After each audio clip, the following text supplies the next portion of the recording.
In the beginning, God created the heavens and the earth. Now the earth was formless and empty. Darkness was over the surface of the deep, and the Spirit of God was hovering over the waters. And God said, "Let there be light." And there was light. God saw that the light was good, and He separated the light from the darkness. God called the light day, and the darkness He called night. And there was evening, and there was morning the first day. And God said, "Let there be an expanse between the waters to separate water from water." So God made the expanse from the water above it, and it was so. God called the expanse sky, and there was evening, and there was morning the second day. And God said, "Let the waters under the sky be gathered to one place, and let the dry ground appear." And it was so. God called the dry ground land, and the gathered waters He called seas. And God saw that it was good. Then God said, "Let the land produce vegetation, seed-bearing plants, and trees on the land that bear fruit with seed in it, according to their various kinds." And it was so. The land produced vegetation, plants bearing seed according to their kinds, and trees bearing fruit with seeds in it according to their kinds. And there was evening, and there was morning the third day. And God said, "Let there be lights in the expanse of the sky to separate the day from night, and let them serve as signs to mark seasons and days and years, and let them be lights in the expanse of the sky to give light on the earth." And it was so. God made two great lights, the greater to govern the day, and the lesser to govern the night.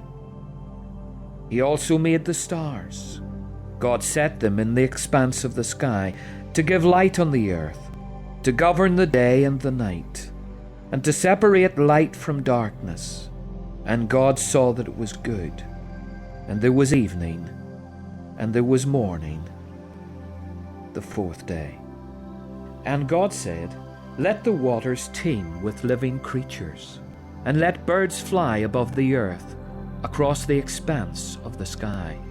So God created the great creatures of the sea, and every living and moving thing with which the waters teems, according to their kinds, and every winged bird according to its kind. And God saw that it was good. God blessed them and said, "Be fruitful and increase in number, and fill the water in the seas, and let the birds increase on the earth." And there was evening, and there was morning the fifth day.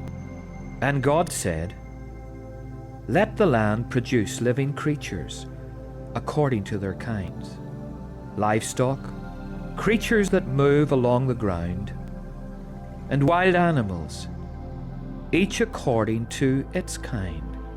And it was so. God made the wild animals according to their kinds, the livestock according to their kinds, and all the creatures that move along the ground according to their kinds. And God saw that it was good. Then God said, "Let us make man in our image, in our likeness, and let them rule over the fish of the sea and the birds of the air, over the livestock, over all the earth, and over all the creatures that move along the ground." So God created man in His own image. In the image of God He created him. Male and female He created them. God blessed them and said to them, "Be fruitful and increase in number. Fill the earth and subdue it. Rule over the fish of the sea and the birds of the air, and over every living creature that moves on the ground." Then God said, "I give you every seed-bearing plant on the face of the whole earth, and every tree that has fruit with seed in it.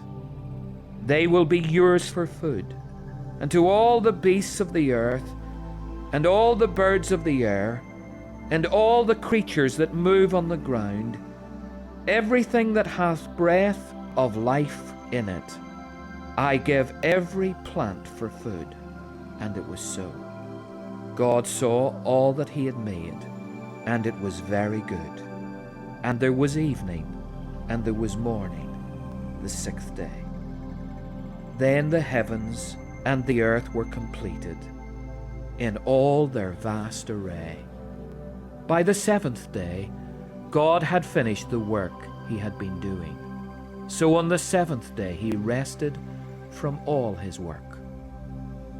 Now the Lord God planted a garden in the east, in Eden, and there he put the man he had formed. And the Lord God made all kinds of trees grow out of the ground, trees that were pleasing to the eye and good for food. In the middle of the garden were the tree of life and the tree of knowledge of good and evil. A river watering the garden flowed from Eden. And the Lord God commanded the man, "You are free to eat from any tree in the garden, but you must not eat from the tree of the knowledge of good and evil. For when you eat of it, you will surely die." Adam, where are you? I'm over here, Eve, just sitting in the sunshine and enjoying this beautiful place that God has given us. Adam, I've got a new fruit for you to try. The beautiful shining creature encouraged me to taste it. Let me see it. Oh no, what have you done? That's the fruit of the tree God told us we were never to eat, because if we did, we would die. Take a good look at me, Adam. I'm not dead. The beautiful shining creature told me not to worry. Everything would be all right. Go on, try it. You'll love it.